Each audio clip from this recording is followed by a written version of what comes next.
Imagine it's 20,000 years ago. The sun is set. Your tribe is gathered around a fire. The hunters have returned. The children are asleep. The night is quiet. Almost. Because just beyond the glow of the campfire, something is watching.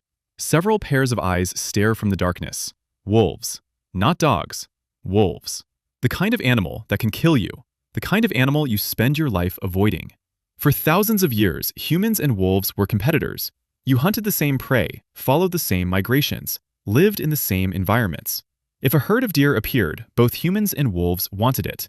If food became scarce, both suffered. You weren't allies, you were rivals. And yet something extraordinary happened.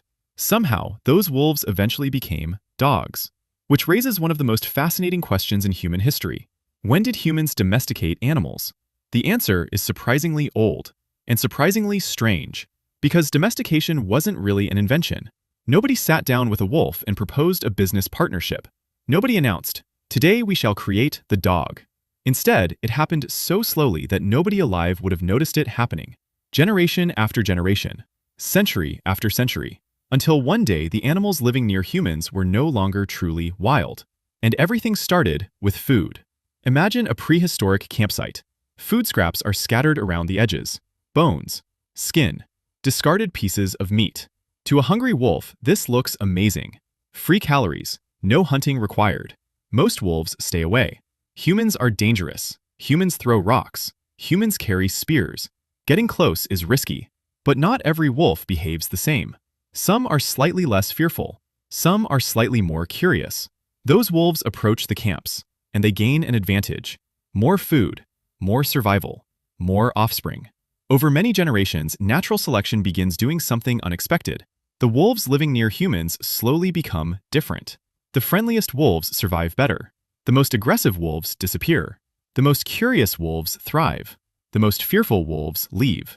And without anyone planning it, evolution starts creating a new animal. Scientists believe this process may have begun at least 15,000 years ago, possibly even earlier. Some evidence suggests humans and proto-dogs may have been living together long before agriculture existed, which is remarkable, because agriculture is only about 12,000 years old. Dogs may have arrived first, thousands of years first. In a way, dogs may have helped create civilization before civilization existed. And once humans realized how useful these animals were, there was no going back. A wolf can smell things you cannot, hear things you cannot, track things you cannot.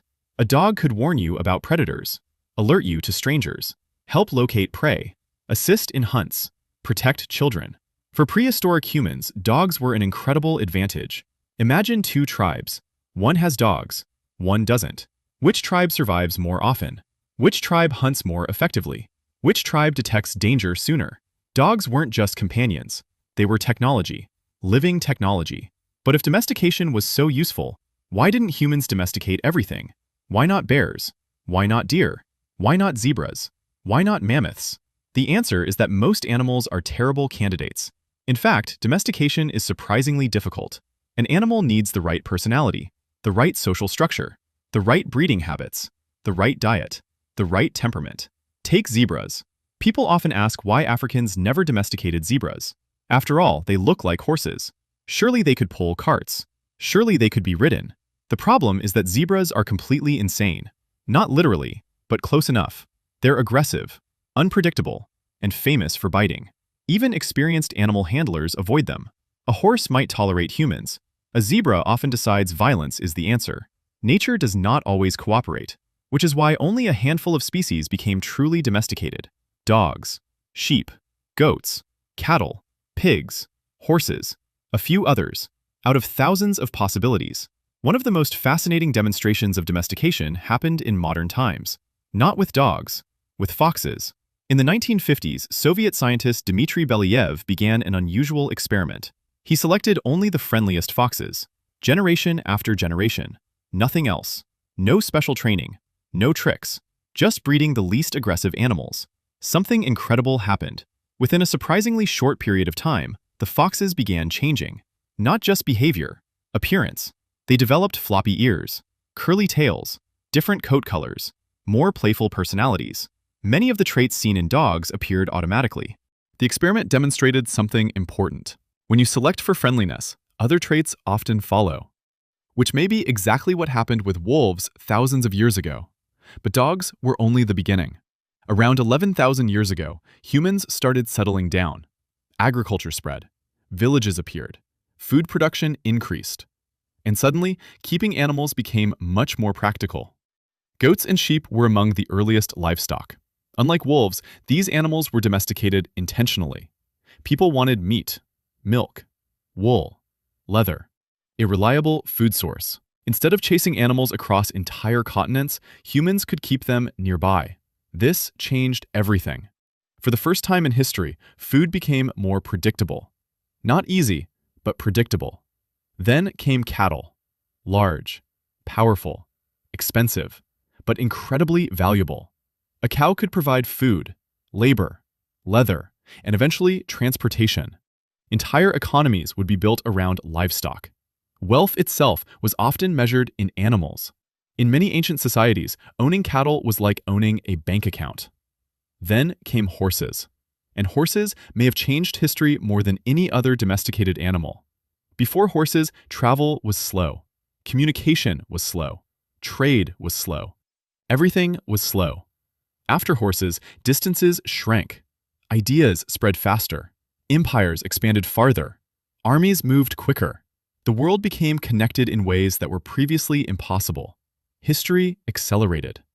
And then there were cats, perhaps the only domesticated animal that somehow convinced humans to serve them instead. Cats likely domesticated themselves. When humans began storing grain, rodents arrived. Rodents attracted cats. Cats reduced rodent populations. Humans benefited. Cats benefited. Neither side needed much persuasion. It was one of the easiest partnerships in history. Thousands of years later, cats still seem suspiciously pleased with the arrangement. But perhaps the most surprising thing about domestication is that it didn't just change animals. It changed humans too. Dogs changed how we hunted. Livestock changed what we ate. Horses changed where we traveled. Cats changed how we stored food. Animals influenced warfare, trade, migration, agriculture, economics, religion, even disease. Entire civilizations emerged alongside domesticated animals. Without them, history would look completely different. Cities might develop later. Trade networks might remain smaller. Empires might never reach the same scale. The modern world would be almost unrecognizable. Which means the story of domestication isn't really about animals. It's about relationships. The longest partnerships humans have ever formed. Some began around campfires. Some began in fields. Some began in barns. And one began with a hungry wolf staring into the darkness beyond a prehistoric camp. Watching. Waiting. Looking for scraps. Neither side realizing they were about to create one of the most successful partnerships in the history of life on Earth.